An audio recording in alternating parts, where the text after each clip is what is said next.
paz do Senhor, meus irmãos. Meu nome é Ismael, do canal Retornando às Escrituras, e hoje nós vamos para mais um vídeo de tema Minha Posição Bíblica. Hoje eu falarei sobre Eclesiastes 11, versículo 1, que diz: Lança o teu pão sobre as águas, porque depois de muitos dias o acharás. Então vamos ver o que o profeta Salomão, quis dizer com essa mensagem, que essa palavra possa edificar o coração dos irmãos, amém, irmãos? Vamos dar início, então, ao estudo da palavra do Senhor, Então, já li aqui, Eclesiastes 11, versículo 1. Lança o teu pão sobre as águas, porque depois de muitos dias o acharás. Então, irmão, essa palavra, ela parece bem adequada para os dias em que estamos vivendo, As pessoas, elas muitas vezes ficam esperando ter condições ideais para ajudar uma pessoa necessitada. E a impressão que dá é que esse tempo nunca chega. E aí nós não fazemos nada. Quando a gente olha para o livro de Eclesiastes como um todo, e é importante fazer isso para entender todo o contexto, a gente vê que Salomão ele faz uma avaliação da vida, citando vários aspectos, ele faz uma avaliação da sua vida.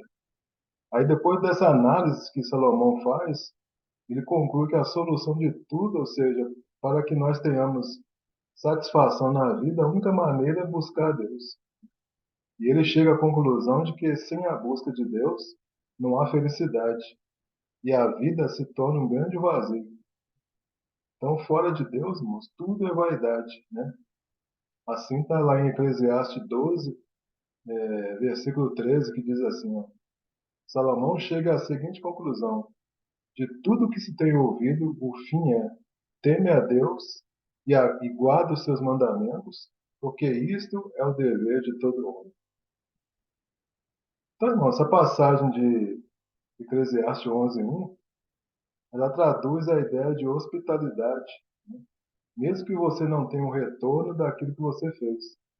Lança o teu pão sobre as águas significa que devemos ser generosos, dividir o que temos com outras pessoas, E às vezes pode parecer que não vai dar em nada, mas mais tarde traz com recompensa. Então, algumas coisas parecem ser um desperdício a curto prazo, Mas na verdade são investimentos a longo prazo. Alguns estudiosos eles entendem que este pão é a semente do trigo, E essas sementes elas são lançadas no solo na época da chuva temporã e depois serão colhidas, na época da chuva seródia. Então dá para perceber, irmãos, que está falando de benevolência, de liberalidade. Salomão ele está escrevendo aqui uma metáfora. Então, lançar o pão sobre a superfície das águas para que ele seja comido pelos peixes seria, a meu ver, uma ideia muito simplória, e estranha de Salomão se expressar. Há um outro grupo de estudiosos que entendem que este texto trata-se de um ditado que tem em vista negócios de comércio marítimo. Então, o pão se refere ao resultado do trabalho da pessoa, isto é, o seu dinheiro. Então, essa teoria parece não ter muita sustentação, uma vez que, além de ser incoerente com o restante do capítulo, nós vemos também que durante toda a história dos hebreus, eles nunca se destacaram no comércio marítimo, A gente não pode deixar de levar em conta um outro pensamento, Quando você toma uma atitude incorreta, sem sabedoria, você também está lançando o seu pão sobre as águas, Só que ao invés de você ajudar uma outra pessoa, você simplesmente desperdiçou o pão lançado. Ou seja, nesse caso também há uma consequência em nossas vidas, Então, dessa forma, nós temos que estar atento àquilo que nós vamos semear.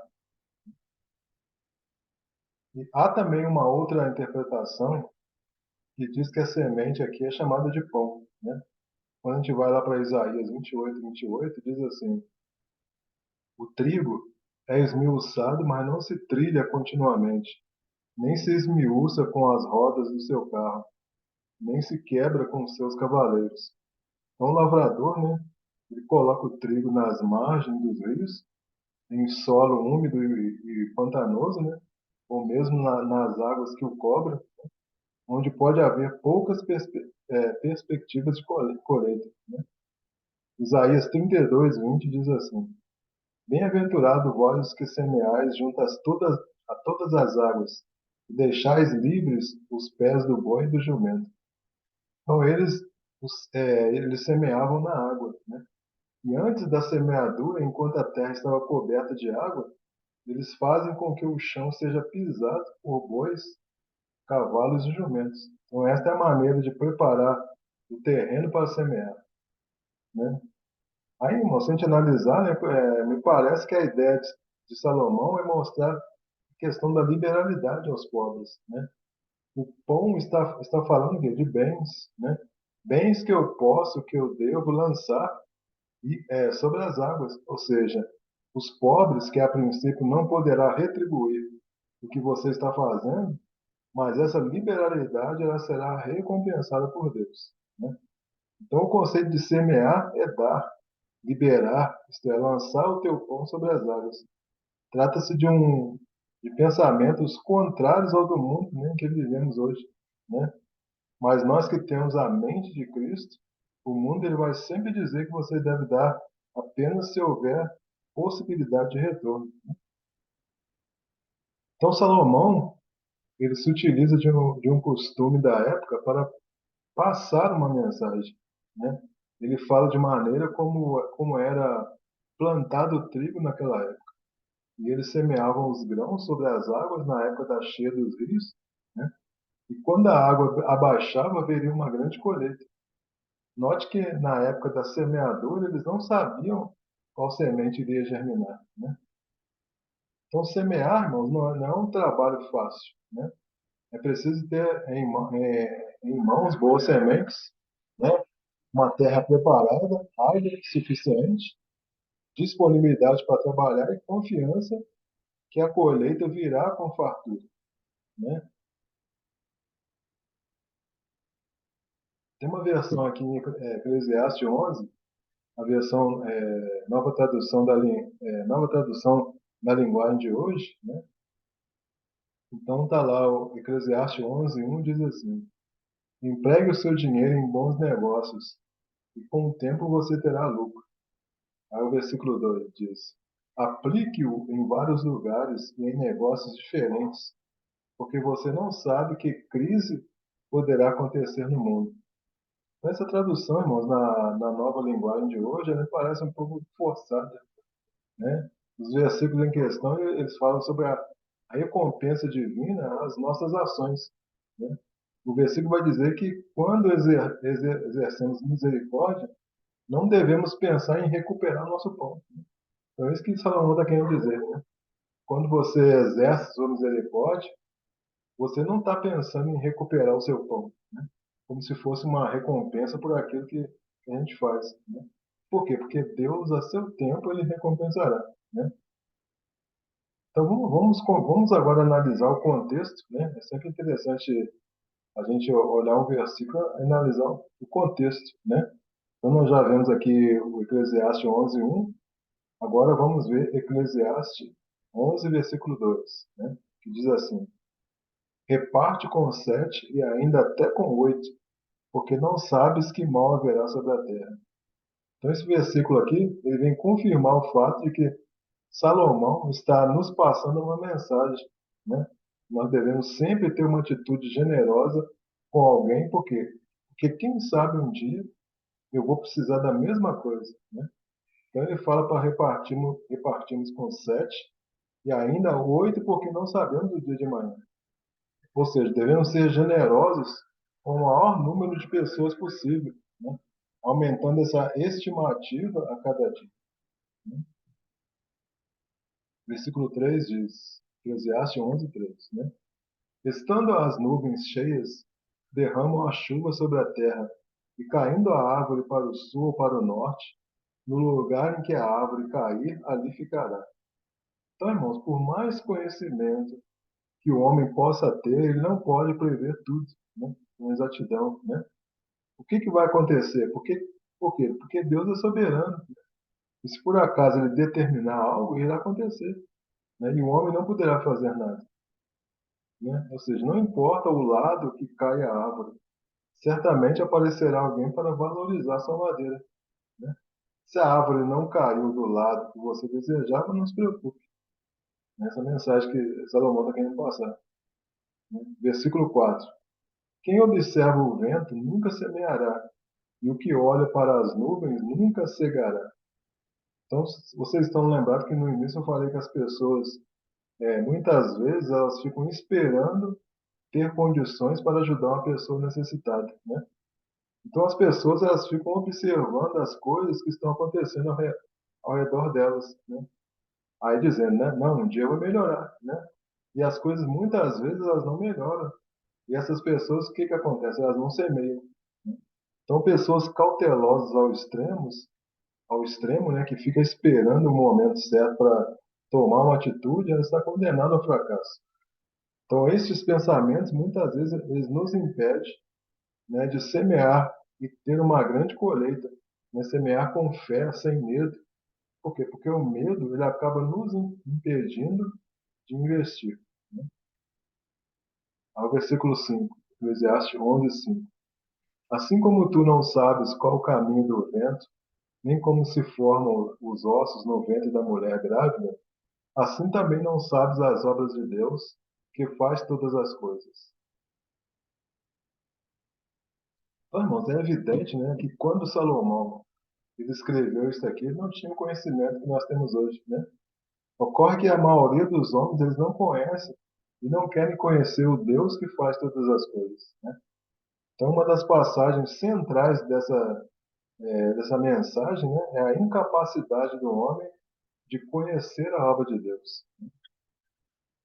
Versículo 6.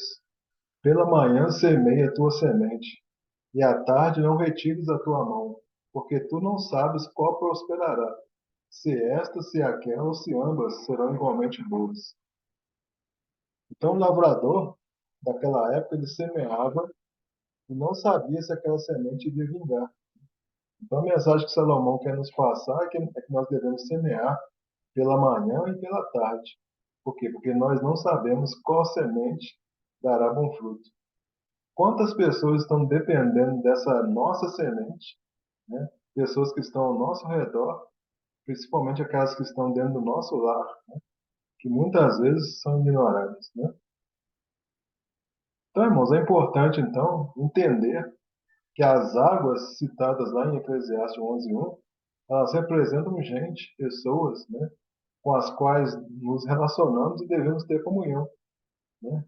Eclesiastes 11, versículo 9 diz assim, ó, alegra-te, jovem, na tua mocidade, e recreie-se o teu coração nos dias da tua mocidade, e anda pelos caminhos do teu coração, e pela vista dos teus olhos. Sabe, porém, sabe, porém, que por todas estas coisas te trará Deus a juízo. Então, irmãos, aqui nós estamos falando de um Salomão amadurecido, né, e arrependido. Salomão está falando aos jovens, né, incentivando os jovens a aprenderem lições que Salomão aprendeu no decorrer de toda a sua vida, né? Então, de forma alguma, irmão, esse versículo aqui é um estímulo ao pecado, né, à satisfação dos desejos da carne, né? O que Salomão está dizendo é o seguinte, que o jovem ele pode se alegrar, o jovem pode se recriar, né? Contudo, ele não deve se esquecer de Deus, né? Lá em Gálatas 6, versículo 9, diz assim, e não nos cansemos de fazer o bem, porque a seu tempo ceifaremos, se não houvermos desfalecido. 10. Então, enquanto temos oportunidade, façamos bem a todos, mas principalmente aos domésticos da fé. Então, a palavra ela diz, e se houvermos desfalecido, né? Então, neste caso, nós temos que dar continuidade através de nossos filhos e netos, né? Não devemos ficar preocupados, pois se você semeou coisas boas, com certeza você vai colher coisas boas, né?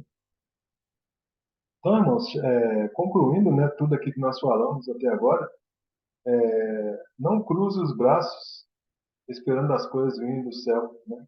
Deus lhe concede força, sabedoria e ânimo para trabalhar como se fosse para o Senhor.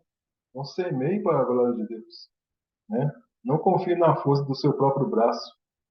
É verdade que Deus te deu inteligência, talentos, mas sem Deus nada podemos fazer.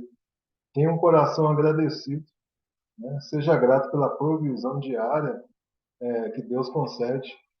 Vamos utilizar os dons e bênçãos que o Senhor nos deu, compartilhando e distribuindo com outras pessoas, né? Não pense que tudo sairá conforme planejamos, né? Deus nos exorta lá em Eclesiastes 11:5, né, dizendo: assim como você não conhece o caminho do vento, nem como o corpo é formado no ventre de uma mulher, também não pode compreender as obras de Deus, o Criador de todas as coisas. Então, irmão, Salomão ele chama a atenção dos jovens, né, dizendo que a única maneira de se livrar da ansiedade, né, a única maneira de se livrar da ansiedade e da ira que temos em nossos corações é dar a vida para Jesus, né? Contemplar Jesus na cruz despertará em nós o amor por aqueles que nos ferem. Então é preciso que a gente transporte nossa mente para a época em que Salomão estava redigindo esse capítulo 11. Então, certamente ele pensou numa plantação, né? Quando nós plantamos, dá aquela sensação de que nós vamos perder a semente, né? No momento em que nós colocamos ela no fundo da terra. A gente nunca mais vai ver aquela semente, mas em um determinado dia, mediante a ação de Deus, surge uma chuva e surge finalmente a planta, né? Então devemos andar por fé e não por vista, sabendo que a mão de Deus governa tudo. Não devemos questionar as coisas que Deus faz, né? E se nós estivermos nas suas mãos, estaremos seguros. Amém, irmãos? Louvado seja o nome do Senhor, né? Então aqui a gente termina esse vídeo. Espero que os irmãos tenham gostado, né, dessa breve meditação. Se você quer tirar alguma dúvida, ou mesmo complementar alguma coisa, né, você pode usar os comentários. Se você gostou desse vídeo, né, peço que você deixe aí seu like. E se você ainda não é inscrito no canal, peço que você se inscreva no canal, amém, irmãos? Então, obrigado a você que assistiu o vídeo até o final. E fiquem todos na paz e na graça de nosso Senhor Jesus Cristo, amém, irmãos? Glória a Deus, glória a Deus.